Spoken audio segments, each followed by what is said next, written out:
Minji Park stood outside the glass doors of the Golden Lotus restaurant and took a deep breath. The building was tall and modern, with shining windows that reflected the busy street. She could see expensive cars parked in front. Well-dressed people walked in and out, laughing and talking. Minji looked down at her own clothes.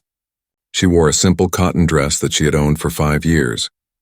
The color had faded from many washes. Her shoes were old and comfortable with small cracks in the leather. Her bag was plain and worn at the corners. She pushed open the heavy door and stepped inside. The cool air from the air conditioning hit her face. The restaurant was beautiful. Crystal lights hung from the ceiling. The floors were made of shiny marble. Soft music played in the background. Fresh flowers sat on every table. Everything looked expensive and perfect. A young woman in a black suit stood behind a tall desk near the entrance. She was the hostess. She looked up when Minji walked in.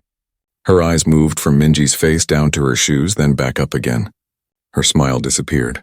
She looked at Minji the way someone might look at a stain on a white carpet. "Can I help you?" the hostess asked. Her voice was cold and unfriendly. "Yes, I have a reservation," Minji said softly. "Under the name Park, for 2 people at 1 o'clock. The hostess looked at her computer screen. She clicked the mouse several times. "I see it here," she said slowly. She looked at Minji again as if trying to understand why someone dressed like this would eat at such a fancy restaurant. "Follow me, please." She picked up 2 menus and walked ahead. She did not wait for Minji. She walked fast, her high heels clicking on the marble floor. Minji followed behind, trying to keep up. As they walked through the restaurant, other diners looked up from their meals.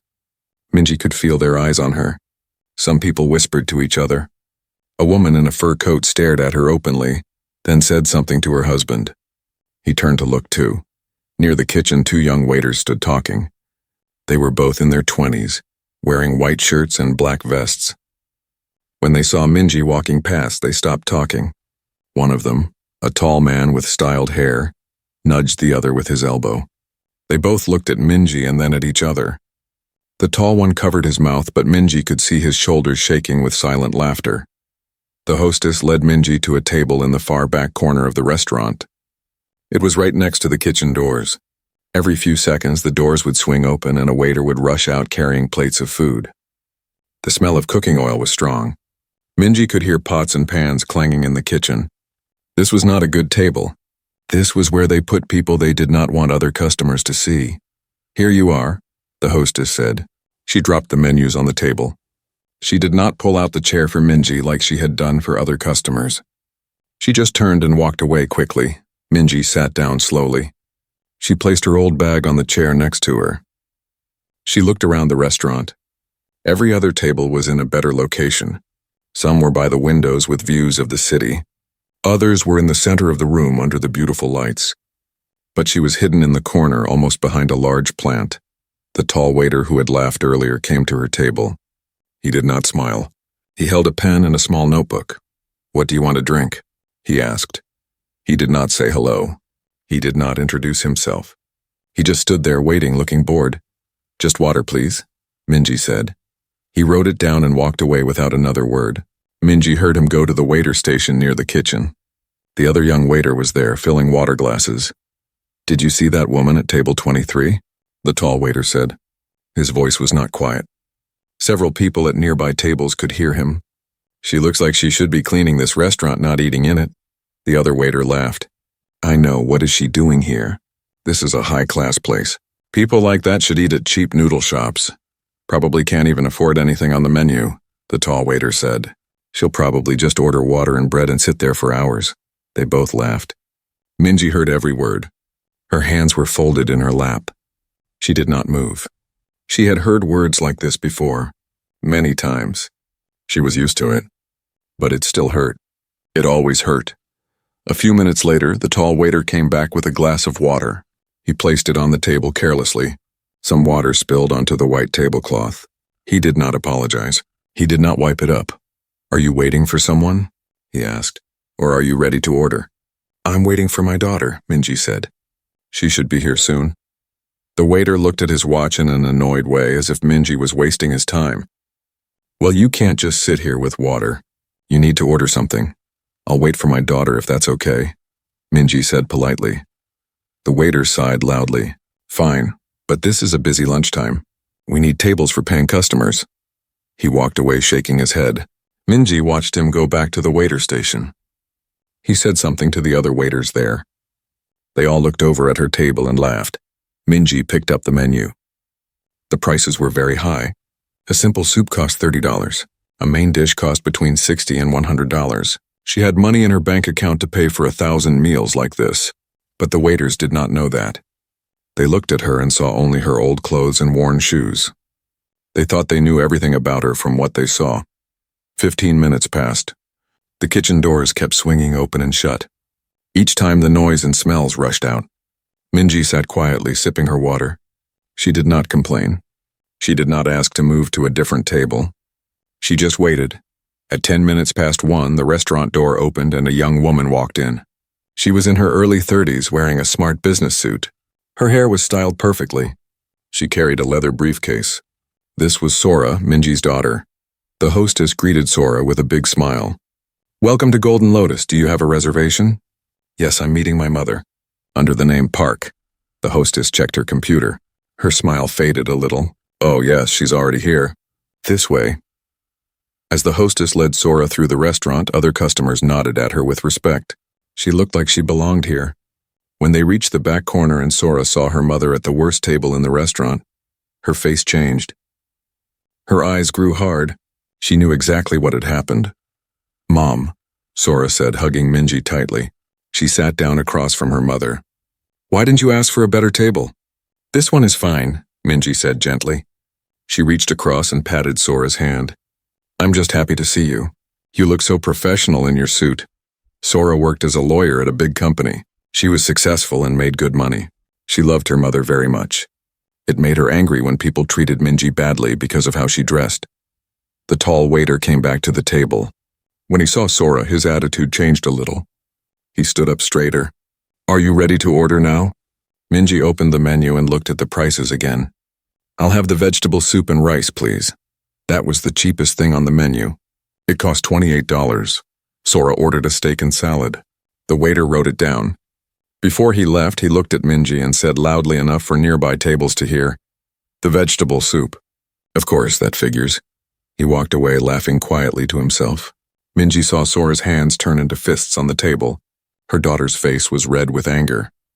"Mom, this is not okay," Sora said. "The way they're treating you is not okay." Minji reached across the table and took both of Sora's hands in hers. "It's all right, sweetheart. I'm used to it. People judge what they see. They don't know anything else. But why do you let them treat you this way?" Sora asked. Her voice was full of emotion. "You don't have to dress like this. You could afford to wear anything you want." Minji smiled sadly. There was so much her daughter did not understand yet.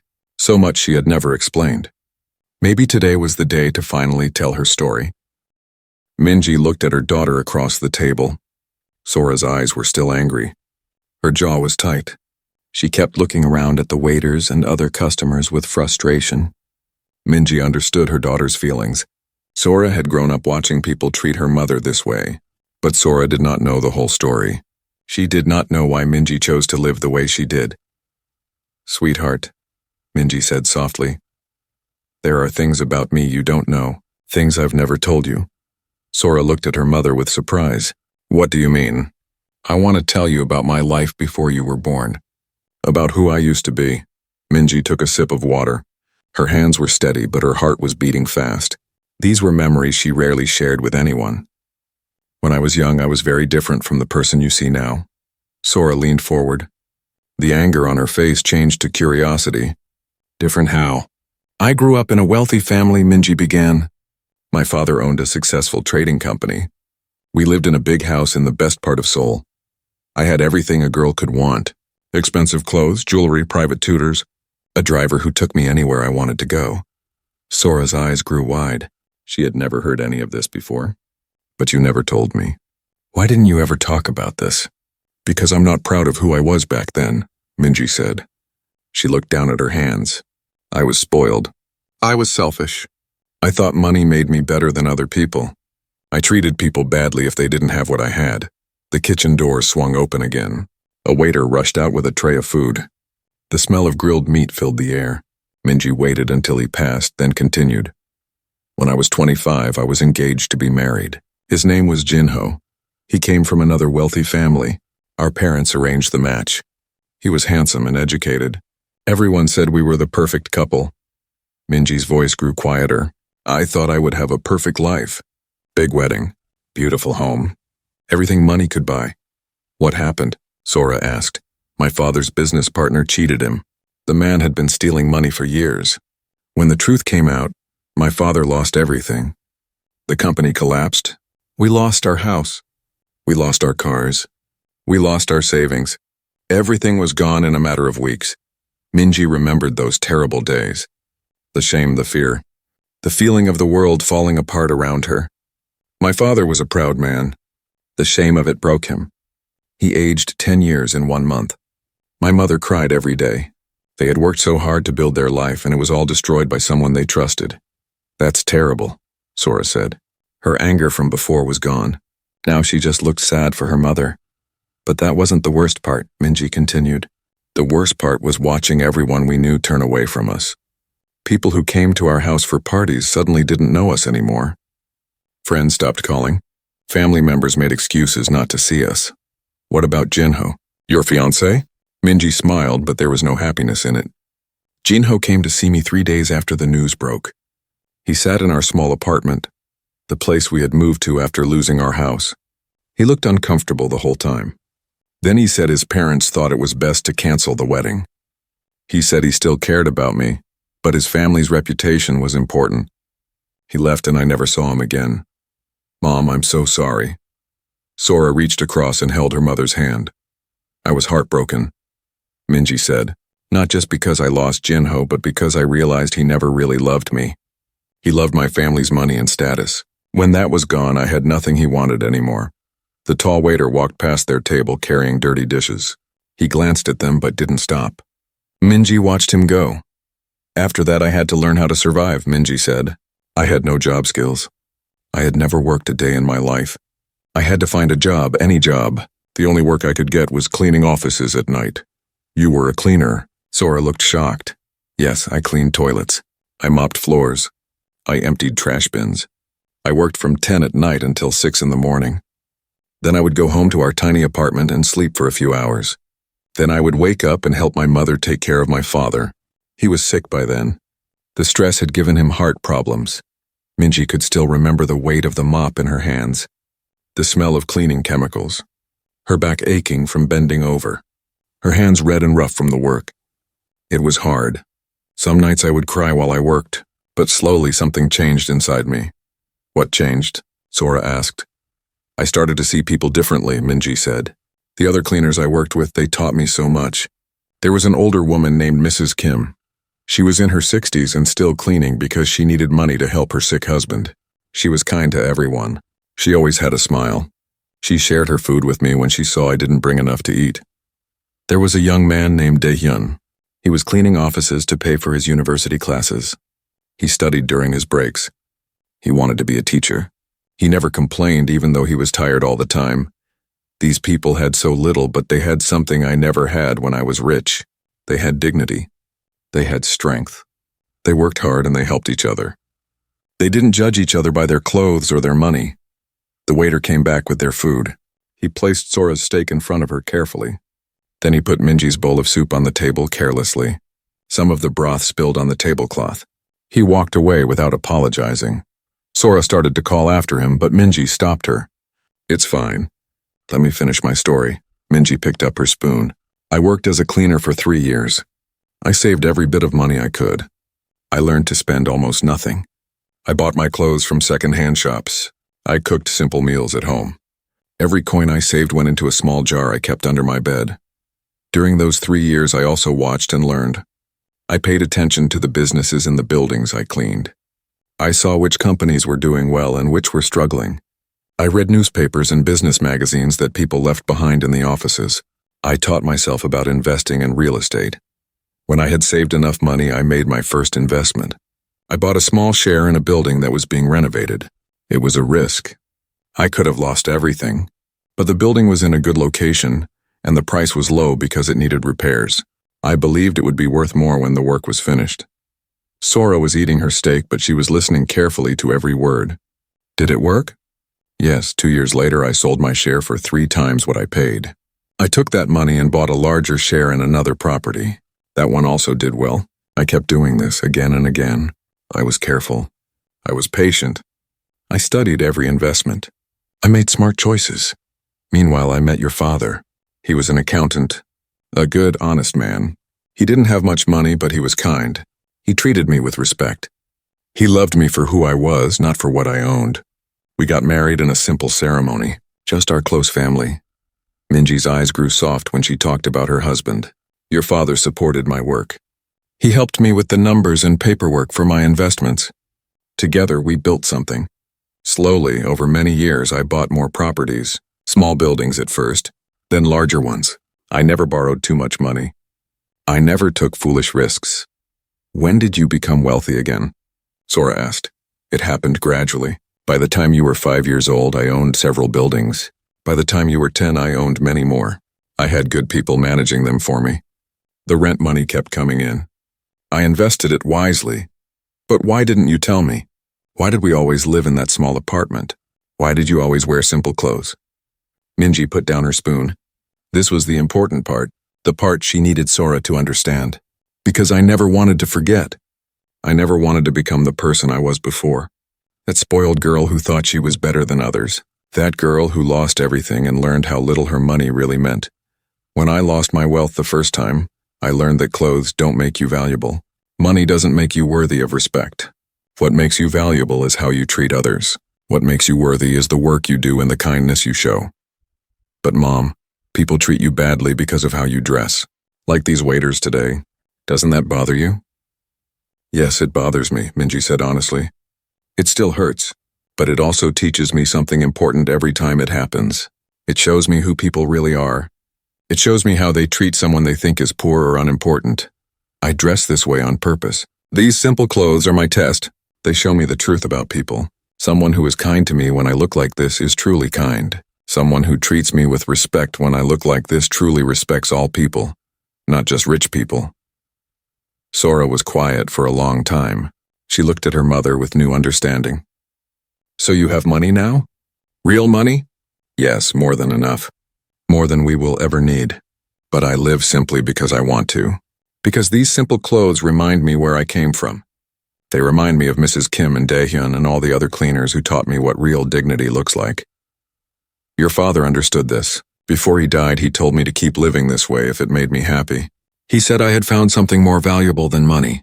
I had found wisdom. Sora wiped her eyes. They were wet with tears. I understand now, Mom. I'm sorry I've been frustrated with you about this. Don't be sorry, sweetheart. You didn't know the whole story. Now you do. They continued eating in comfortable silence, but their peaceful moment was about to be interrupted in a way neither of them expected. Minji and Sora were almost finished with their meal when a man in an expensive suit walked toward their table. He looked to be in his 50s with gray hair and a confident walk. This was the restaurant manager, Mr. Kang. He had been watching their table from across the room. Behind him, the tall waiter followed with a small smile on his face. He had complained to Mr. Kang about Minji. He had said she was making other customers uncomfortable. He had said she didn't belong in such a nice restaurant. Mr. Kang stopped at their table. He looked at Sora first, giving her a polite nod. Then his eyes moved to Minji. His face showed what he was thinking. He did not try to hide his judgment. Good afternoon, ladies, he said. His voice was smooth but cold. I am Mr. Kang, the manager of Golden Lotus Restaurant. I hope you are enjoying your meal. We are, thank you, Sora said. Her voice had an edge to it. She could sense something bad was coming. Mr. Kang smiled, but it was not a real smile. I'm glad to hear that. However, I need to speak with you about a delicate matter. We have received some comments from other guests today. What kind of comments? Sora asked. Her hands gripped the edge of the table. Mr. Kang looked uncomfortable for a moment, but he continued. Some of our regular customers have expressed concern about the, shall we say, dress standards in our establishment. Golden Lotus has a certain reputation to maintain. We cater to a particular type of clientele. Minji sat very still. She knew exactly what he was saying without him saying it directly. Sora's face turned red with anger. Are you saying my mother isn't good enough to eat here? Sora's voice was rising. Other customers were starting to look over at their table. Please, miss, don't make a scene, Mr. Kang said quickly. He looked around nervously. I'm simply suggesting that perhaps in the future, your mother might be more comfortable at a different type of restaurant. Something more casual. More suited to her, shall we say, circumstances. The tall waiter stood behind Mr. Kang, trying not to smile. 2 other waiters had stopped nearby to watch. Several customers at nearby tables were openly staring now. A woman in pearls whispered something to her husband. A man in a business suit shook his head slowly as if agreeing with the manager. Sora started to stand up, but Minji gently put her hand on her daughter's arm. It's all right, Sora, sit down. No, it's not all right, Sora said loudly. This is discrimination. This is wrong. Please, Sora, sit. Minji's voice was calm but firm. Sora sat back down, but she was shaking with anger. Minji looked up at Mr. Kang. Her face was peaceful. She did not look angry or upset. She looked like someone who had been through this before and knew exactly what to do. Mr. Kang, Minji said softly. May I ask you a question? Of course, he said, clearly relieved that she wasn't making a scene like her daughter. Do you know who owns this building? Mr. Kang looked confused by the question. Yes, of course I know. It's owned by Daehan Investment Company. Why do you ask? And do you know who owns Daehan Investment Company? Mr. Kang's smile faded a little. I'm not sure. Some wealthy investors, I suppose. What does that have to do with anything? I'm just curious, Minji said. She reached into her old worn bag and pulled out her phone. It was not a fancy new phone. It was several years old with a cracked screen protector. Mr. Kang looked at it with barely hidden disgust, as if even her phone proved she didn't belong here. Minji touched the screen a few times, scrolling through her contacts. The restaurant had grown very quiet. Everyone was watching now, though most people didn't understand what was happening. They just sensed that something interesting was about to occur. I need to make a quick phone call, Minji said. Do you mind waiting a moment, Mr. Kang? I really don't think this is necessary, Mr. Kang said. He was starting to look annoyed. I simply asked you to consider dining elsewhere in the future. There's no need to make this complicated. It will just take a moment, Minji said. She pressed a name on her phone and held it to her ear. The phone rang twice. Then a man's voice answered. Madam Park? Is everything all right? You never called during the day. Minji spoke clearly and everyone nearby could hear her words. Hello, Director Choi, I'm sorry to bother you. I'm at the Golden Lotus restaurant. There seems to be a small misunderstanding here. Could you come by for a few minutes? There was a pause on the other end. The Golden Lotus? That's in the Myeongdong building, correct? I can be there in 10 minutes. Is this urgent? It's not urgent, but I would appreciate it if you could come. Of course, Madam Park, I'll leave right now. I'll be there very soon. Minji ended the call and put her phone back in her bag. She looked up at Mr. Kang with that same calm expression. Someone will be here shortly to help clear up this confusion. Mr. Kang's confidence had slipped a little. Who was that? Who did you just call? A friend, Minji said simply. Why don't you wait with us? He won't be long. Mr. Kang looked at the tall waiter.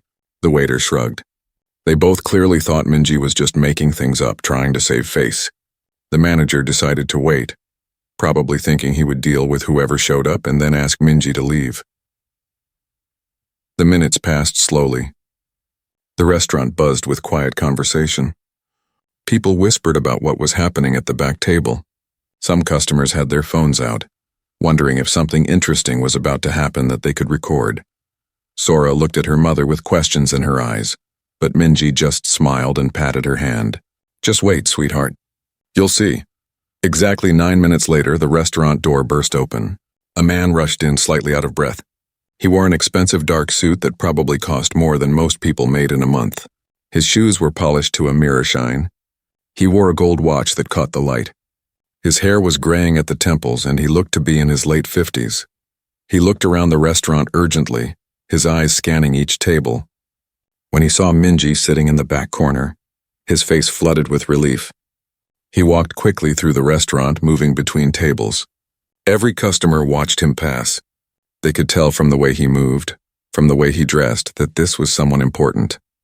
When he reached Minji's table, he bowed deeply. It was a respectful bow, the kind you give to someone of higher status. "Madam Park," he said, still slightly breathless. I came as quickly as I could.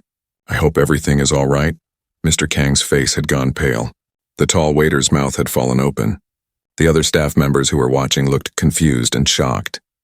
"Thank you for coming, Director Choi," Minji said warmly. "I'm sorry to pull you away from your work. This is my daughter, Sora. Sora, this is Director Choi. He manages my investments." Director Choi bowed to Sora. "It's an honor to meet you, Miss Park. Your mother speaks of you often." He turned back to Minji. "Now, what seems to be the problem here?" Minji gestured to Mr. Kang, who looked like he wanted to disappear into the floor. "This is Mr. Kang, the manager of this restaurant. He wanted to have a conversation with me about the restaurant's standards and who should be allowed to eat here." Director Choi's eyes narrowed. He turned to look at Mr. Kang. "Is this true?" Mr. Kang opened his mouth, then closed it. His face was now very white. I was just... "We have certain standard, I see," Director Choi said coldly. His voice had completely changed. The warmth he showed to Minji was gone. Now he sounded like a man who was used to being in charge, a man who was not happy. "Mr. Kang, do you know who you are speaking to?" "She's just... Mr. Kang stammered. He looked at Minji, at her simple dress and worn shoes, as if asking how this could be possible. "This is Madam Park Minji," Director Choi said. His voice was getting louder. More customers were watching now. "She is the majority owner of Daehan Investment Company, the company that owns this building. The company that owns this entire block. In fact, she owns more commercial real estate in Seoul than most development companies." The restaurant had gone completely silent. Every single person was staring at their table now. Mr. Kang looked like he might faint. The tall waiter had taken several steps backward, his face filled with horror. The hostess who had been rude to Minji earlier was standing by her desk, her hand over her mouth. "She has been one of my most important clients for 15 years, Director Choi continued. "Her investment choices are brilliant. Her business sense is extraordinary. She built her fortune from nothing through intelligence, hard work, and patience." He looked around at the other customers, then back at Mr. Kang. "And you asked her to leave because of how she dresses?" I didn't know." Mr. Kang's voice was barely a whisper. Director Choi turned to Minji. "Madam Park, I am so sorry this happened. This is completely unacceptable. I will have new management in this restaurant by tomorrow morning. Mr. Kang will be terminated immediately." "No," Minji said quietly. Everyone looked at her in surprise, including Director Choi. "What do you mean, no?" he asked, confused. Minji stood up slowly. She looked at Mr. Kang, who was trembling. She looked at the tall waiter, who looked terrified. She looked around at all the customers who had judged her, who had whispered about her, who had thought she didn't belong. "I don't want anyone to lose their job today," Minji said. Her voice was soft but clear. Every person in the restaurant could hear her words. "Not yet, anyway. First, I want to tell you all a story." The restaurant remained silent. Every eye was fixed on Minji. She stood there in her faded cotton dress and worn shoes, looking at the faces around her. Mr. Kang was frozen in place, his face still pale with shock. The tall waiter stood several steps behind him, his earlier confidence completely gone. Director Choi stood respectfully to the side, waiting to see what Minji would do. "Please, everyone, listen to what I have to say," Minji said. Her voice was gentle, not angry. "I want to tell you about something that happened to me many years ago." Some customers shifted in their seats, unsure if they should keep watching or pretend to focus on their meals. But no one could look away. The woman in the fur coat leaned forward. The businessman who had shaken his head earlier now looked uncomfortable. Even the kitchen staff had stopped moving, standing in the doorway to listen. "When I was young, about 23 years old, I was wealthy," Minji began. "I came from a rich family. I wore expensive clothes and jewelry. I lived in a big house. I had everything money could buy." She paused, remembering. "One day I went to a fancy department store to buy a new dress. I was looking through the racks when I saw a woman cleaning the floor nearby. She was probably in her 50s, wearing a simple uniform. She was mopping the marble floor, moving slowly, carefully, so she wouldn't disturb the customers. I was looking at a dress when I accidentally stepped backward. I stepped right into her bucket of dirty water. The water splashed onto my expensive shoes. I was so angry. I turned to the woman and I yelled at her. I called her careless. I called her stupid. I said she should watch where she put her bucket. Minji's voice grew softer. The woman apologized over and over. She got down on her knees with a cloth and tried to clean my shoes. She was so embarrassed, but I just kept yelling. I told her people like her should be more careful around important customers. I said she was lucky to have a job at such a nice store. Several people in the restaurant looked down at their plates. The woman in the fur coat had stopped leaning forward. She sat back in her chair, no longer quite so interested in the story. A security guard came over. Minji continued. I demanded that he fire the cleaning woman. I said she had ruined my shoes. The shoes cost $800 and I wanted her fired for being so careless. The guard looked uncomfortable, but I was a good customer. I spent a lot of money at that store. So he told the woman she would need to speak with the manager. I left the store feeling satisfied. I thought I had done the right thing. I thought people who did simple jobs should be more careful around people like me. I never thought about that woman again. Not for many years. Minji looked at Mr. Kang. Then my family lost all our money. I had to find work. The only job I could get was as a cleaning woman. I cleaned offices at night. And one night, while I was mopping a floor, a young woman in expensive clothes stepped backward into my bucket. A few people in the restaurant gasped quietly. They were starting to understand. The water splashed onto her shoes, Minji said. She turned around and started yelling at me, the same way I had yelled at that cleaning woman years before. She called me careless. She called me stupid. She said I should be more careful around important people. And as I got down on my knees to clean her shoes, I remembered. I remembered the woman at the department store. I remembered how I had treated her. I remembered how I had felt so superior, so important. And now I was that woman. I was the one on my knees apologizing, being yelled at by someone who thought she was better than me. Minji's eyes were bright, but she wasn't crying. That night changed me. I went home and I cried. Not because someone had yelled at me, but because I finally understood what I had done. I had treated that cleaning woman like she wasn't fully human. Like her dignity didn't matter. Like her feelings didn't count because she had a simple job and I had money. I tried to find that woman. I went back to the department store many times. I asked about her, but she didn't work there anymore. No one knew where she had gone. I never got to apologize to her. The tall waiter had tears running down his face. Mr. Kang was staring at the floor. Several customers were wiping their eyes. Years later, Minji continued, my husband became very sick. He needed heart surgery. It was complicated and dangerous. The doctor who performed the surgery was brilliant. He saved my husband's life. My husband lived for 5 more precious years because of that doctor. After the surgery, I thanked the doctor many times. One day, I asked him what made him become a surgeon. He told me about his mother. He said she worked 3 jobs to pay for his education. She cleaned buildings at night. She worked as a janitor at a school during the day. She washed dishes at a restaurant on weekends. She worked herself nearly to death to send him to medical school. He told me that one day when he was young, his mother came home crying. She had been fired from her job at a department store. A customer had complained about her, saying she was careless. The store fired her to keep the customer happy. His mother was devastated. She needed that job. But she never complained. She just found other work and kept pushing forward. Minji paused.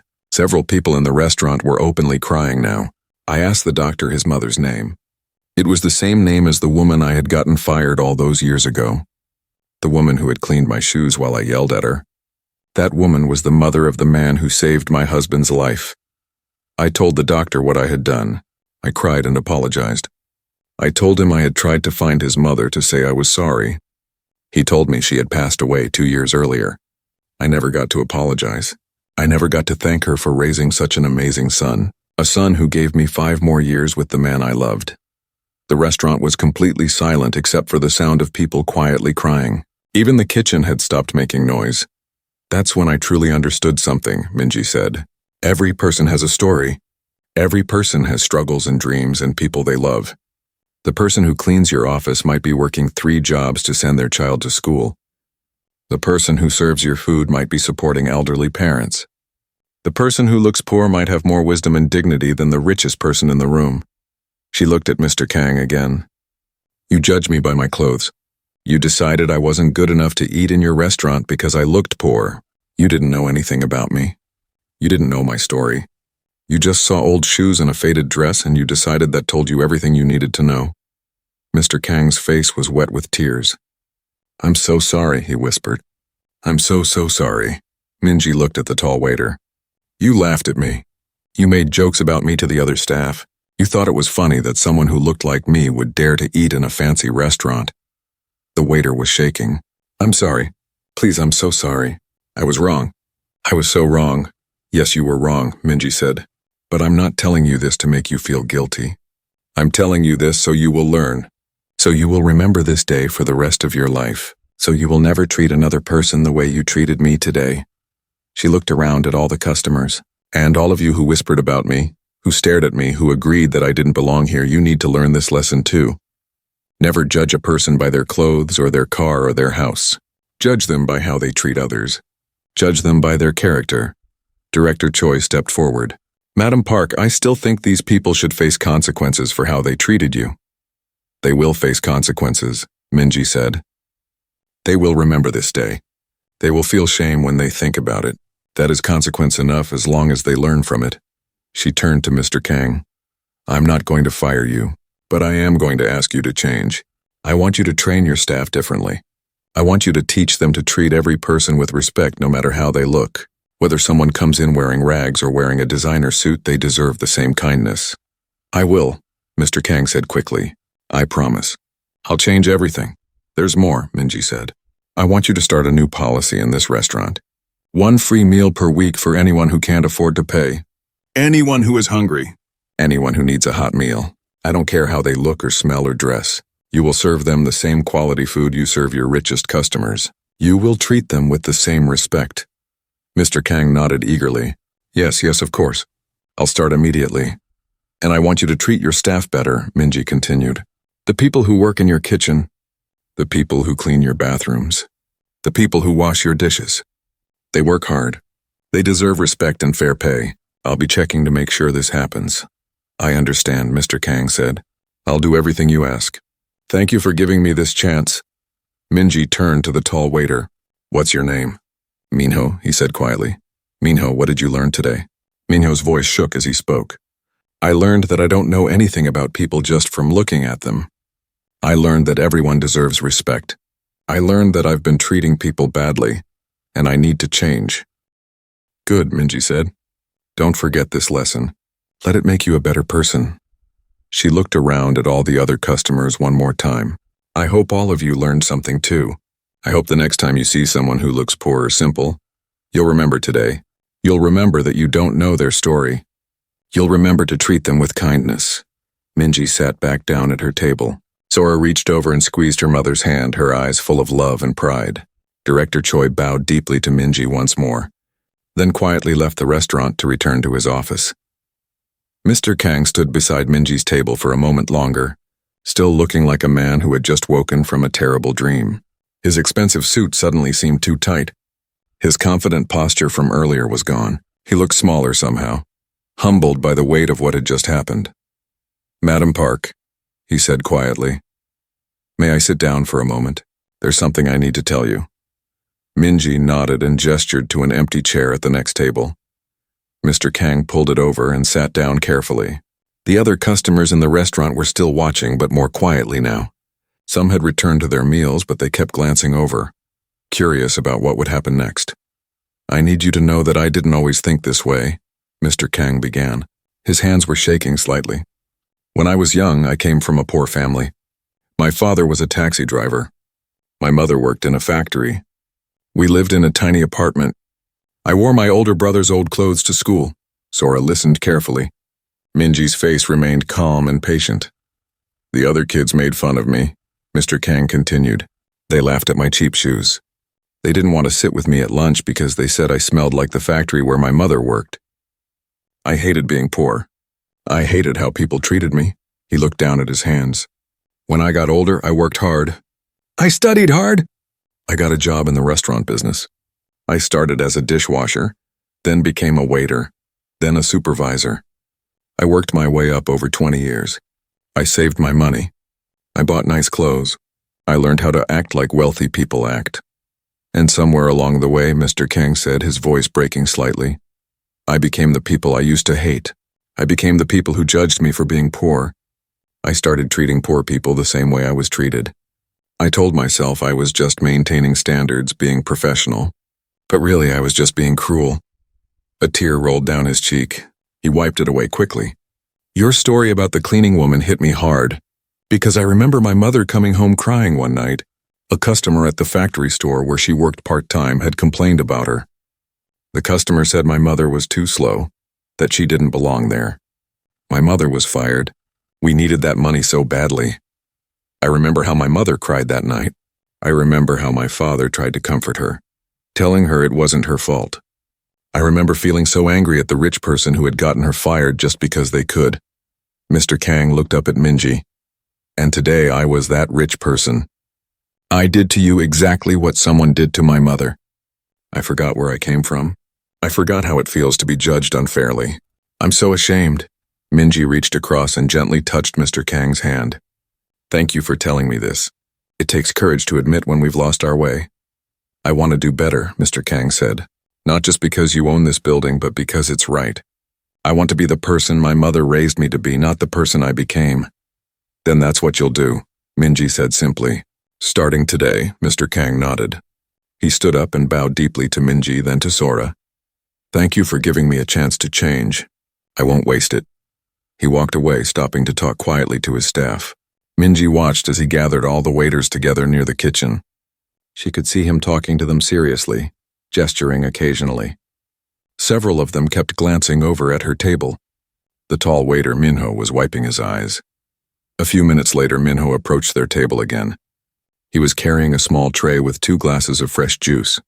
Madam Park, he said, his voice still shaky, please accept these with the restaurant's apologies. They're on the house. Everything today is on the house. That's not necessary, Minji said. Please, Minho insisted. It's the least we can do. And I wanted to say again how sorry I am. I was raised better than this. My grandmother would be ashamed of me if she knew how I acted today. Does your grandmother live with you?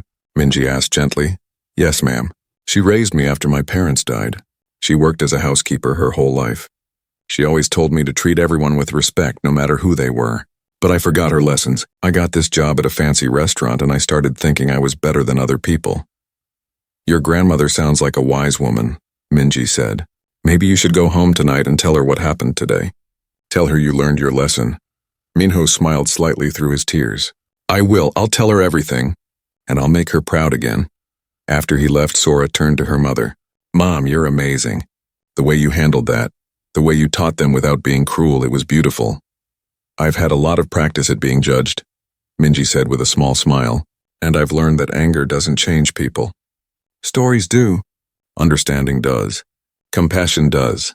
They finished their juice slowly, enjoying the quiet moment together. Around them, the restaurant had returned mostly to normal, though people still occasionally glanced their way with curiosity and respect. As they were preparing to leave, a woman approached their table. She was the woman in the fur coat who had whispered about Minji earlier. She looked uncomfortable and embarrassed. Excuse me, the woman said quietly. I wanted to apologize. I said some unkind things about you when you first came in. I judged you without knowing anything about you. I'm sorry. Thank you for your apology, Minji said warmly. It's not easy to admit when we're wrong. Your story made me think about my own life, the woman said. I grew up with money. I've always had nice things. But I realize now that I've been treating people badly without even thinking about it. My housekeeper, my driver, the people who work in the shops I visit. I've been dismissive and rude, thinking it didn't matter because they were just service workers. It's never too late to change, Minji said. The woman nodded. I'm going to try. Starting today. She paused, then added, My name is Yoonji. If you don't mind, I'd like to know your name. I'm Minji. This is my daughter, Sora. It's nice to meet you both. Thank you for teaching me something important today. Yoonji bowed and returned to her table. Over the next few minutes, 3 more customers came over to apologize or to thank Minji for her words. Each one admitted to judging her when she walked in. Each one promised to do better. Finally, Minji and Sora stood to leave. As they walked through the restaurant, something remarkable happened. One by one, people began to stand up. The businessman who had shaken his head in judgment earlier stood and bowed slightly as they passed. The couple who had whispered about Minji stood and nodded respectfully.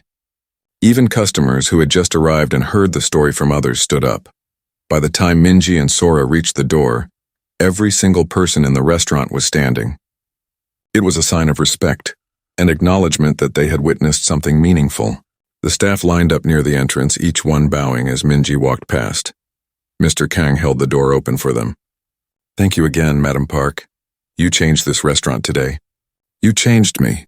I promise you won't regret giving me this chance." "I believe you," Minji said. Outside, the afternoon sun was bright and warm. The busy street continued its usual chaos of cars and people and noise. But for Minji and Sora, everything felt different somehow. Lighter. "Mom," Sora said as they walked down the street, "what you did in there was incredible. You could have had them all fired. You could have been angry and cruel. But instead, you taught them. You changed them." "People aren't changed by punishment," Minji said. "They're changed by understanding. Those people in the restaurant, they're not bad people. They just forgot to see the humanity in others. Sometimes we all need reminders." They walked in comfortable silence for a while, enjoying the warm day and each other's company. Finally, Sora said, "I understand now why you dress the way you do. Why you live simply even though you have money. It's not just about remembering where you came from. It's about testing people. It's about seeing who they really are." "Partly," Minji agreed. "But it's also about staying connected to what's real. When you have money, it's easy to surround yourself with people who only see your money. It's easy to forget that most people in the world struggle every day. Living simply keeps me humble. It keeps me real. But don't you ever want to just relax and enjoy your wealth? Buy nice things? Go to fancy places without being treated badly?" "Sometimes," Minji admitted. "But then I remember what happened today. I remember the lessons those people learned. If I had walked in wearing expensive clothes, Mr. Kang would have treated me beautifully. Minho would have been polite and attentive. But they wouldn't have learned anything. They would have continued treating poor people badly. By dressing simply, I give people a choice. They can either treat me with kindness regardless of how I look, or they can reveal their true character. And when they reveal their true character, I have the opportunity to teach them, to change them, to make the world a little bit better."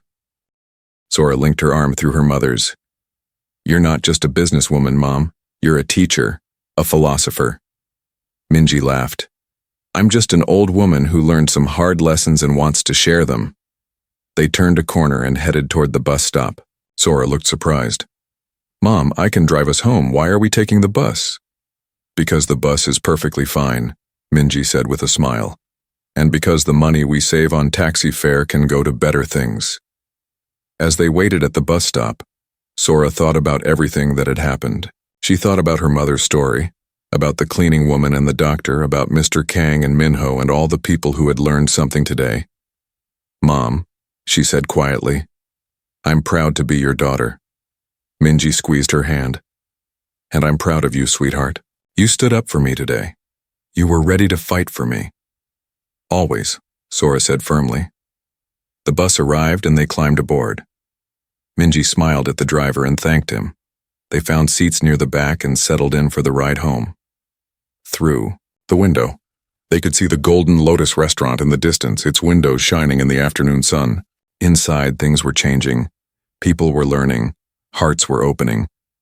And it all started because a simple woman in a faded dress refused to be treated as less than human. 3 months passed after that day at the Golden Lotus restaurant. Autumn had turned to early winter. The streets of Seoul were decorated with lights and preparations for the coming holidays. People hurried along sidewalks wearing warm coats and scarves, their breath forming small clouds in the cold air. Minji woke up one Saturday morning and decided she wanted to have lunch with Sora again. She picked up her phone and called her daughter. "Mom, I was just thinking about you," Sora said warmly. "How are you?" "I'm fine, sweetheart. I was wondering if you'd like to have lunch with me today." "Of course. Where should we go?"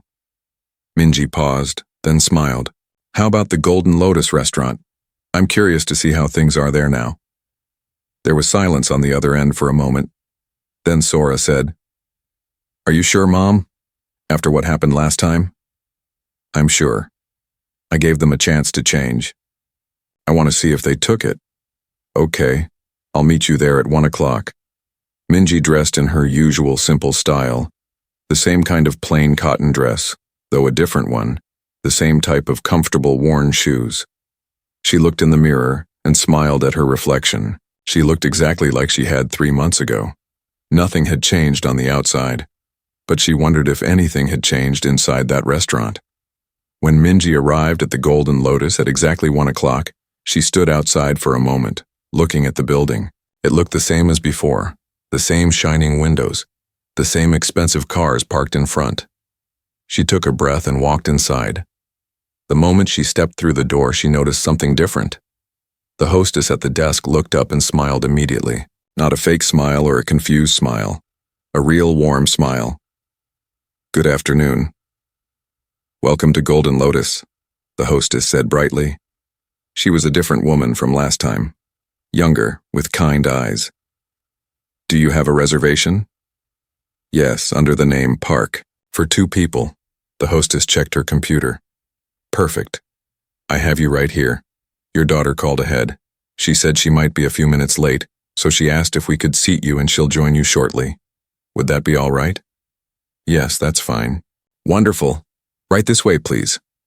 The hostess came out from behind her desk and walked with Minji into the restaurant.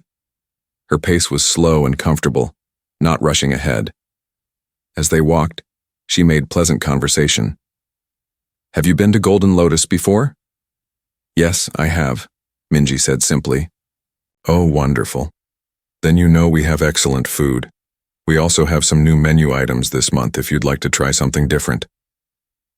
They walked past the tables by the windows, past the tables under the beautiful crystal lights in the center of the room. Minji expected to be led to the back corner again near the kitchen, but the hostess kept walking to a prime table by the window with a beautiful view of the city. Here you are, the hostess said, pulling out a chair for Minji. Please, have a seat. Your server will be with you shortly. Can I get you some water to start? Yes, thank you, Minji said, slightly surprised. The hostess smiled again and walked away. Minji sat down and looked around the restaurant. It seemed brighter somehow. The atmosphere felt warmer. She couldn't quite put her finger on what had changed, but something definitely had. A waiter approached her table. Minji looked up and was surprised to see Minho, the tall young waiter who had laughed at her 3 months ago. He looked different. His expression was open and friendly. When he saw her, his eyes widened with recognition. Madam Park, he said, bowing respectfully. It's an honor to serve you again. I'm glad you came back. Hello, Minho. I'm happy to see you're still working here. Yes, ma'am, thanks to you. He poured her water carefully, making sure not to spill a drop. Mr. Kang gave me another chance, just like you gave him another chance. I've been working very hard to be better, to be the kind of person my grandmother raised me to be. I'm glad to hear that, Minji said warmly. I told my grandmother everything that happened that day, Minho said. At first she was angry with me, but then she said she was proud that I learned my lesson. She says, I talk about you all the time, about what you taught me. Your grandmother sounds like a wonderful woman. I'd like to meet her someday. Minho's face lit up. Really? She would love that. She's always saying she wants to thank you personally. Before Minji could respond, Mr. Kang appeared at the table. He looked different too. His face seemed less stressed. His smile seemed more genuine. When he saw Minji, he bowed deeply. Madam Park, welcome back. I'm so pleased to see you again. He turned to Minho. I'll take care of Madam Park's table personally today, Minho, but thank you. Minho bowed and walked away, though he kept glancing back with a smile. Mr. Kang sat down in the chair across from Minji. I hope you don't mind me sitting for a moment.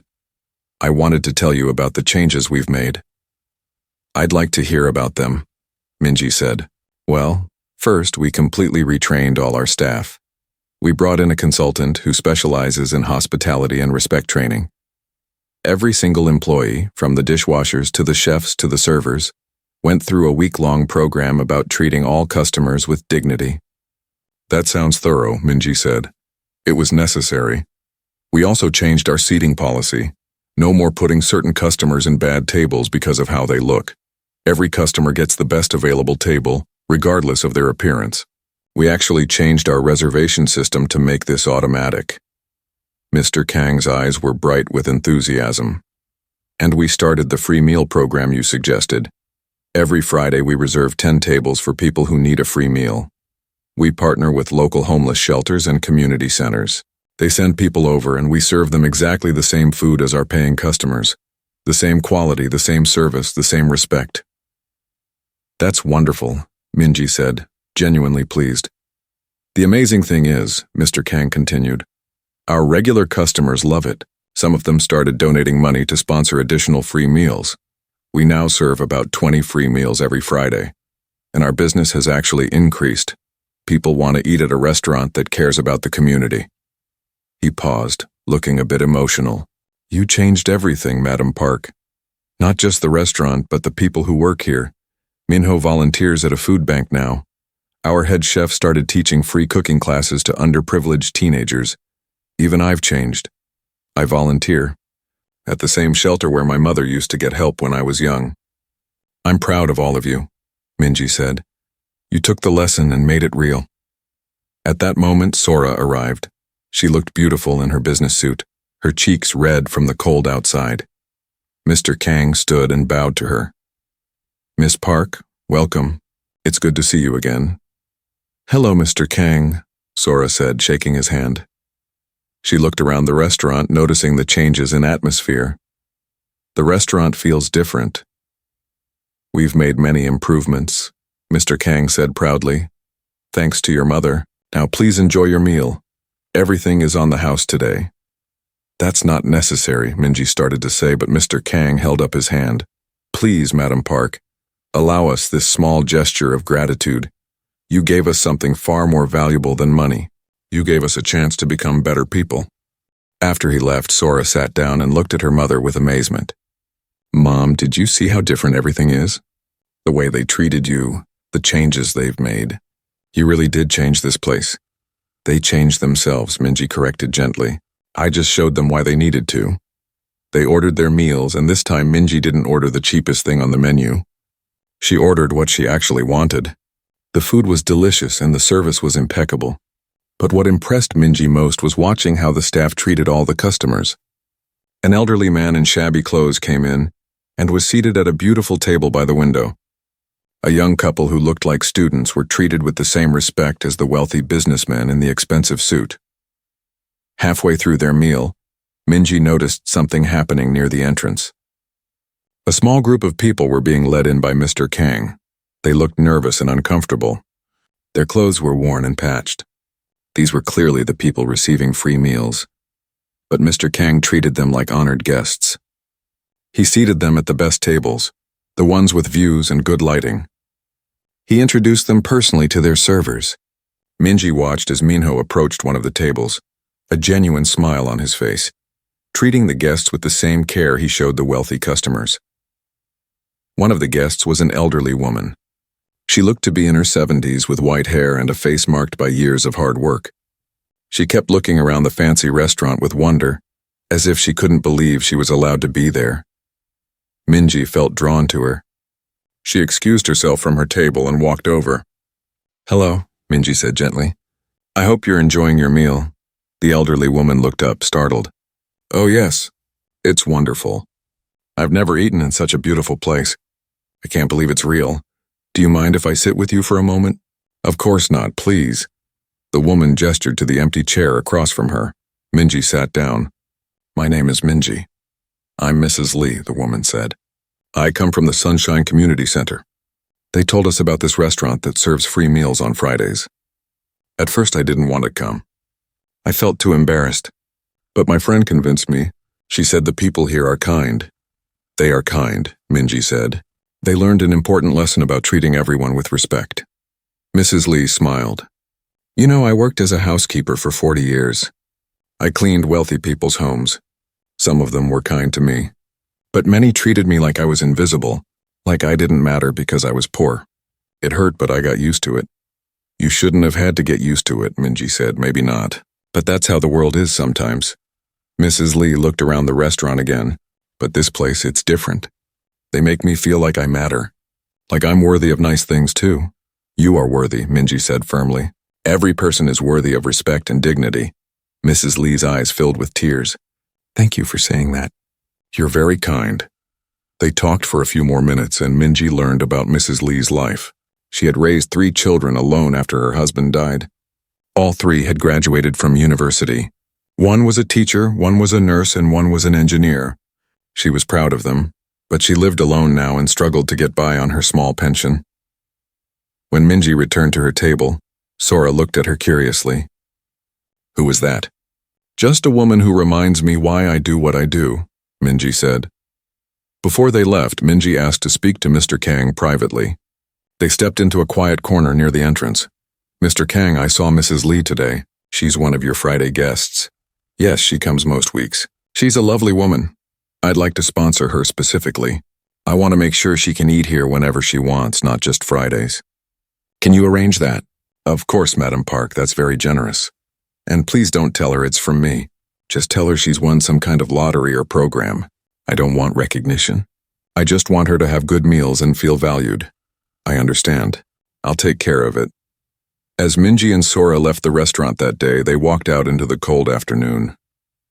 Snow had started to fall, light flakes drifting down from the gray sky. The city looked beautiful and peaceful.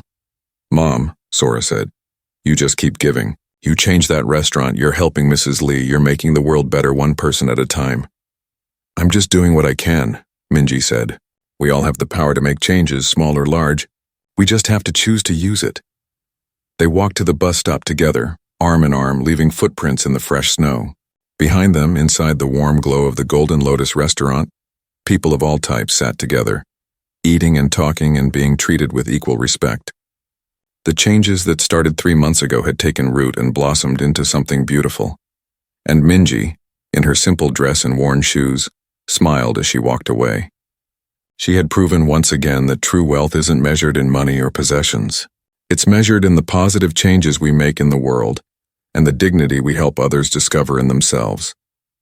The simple woman had revealed who she truly was, not through her bank account, but through her wisdom, compassion, and unwavering commitment to treating every person as valuable. And in doing so, she had helped others reveal who they truly could be.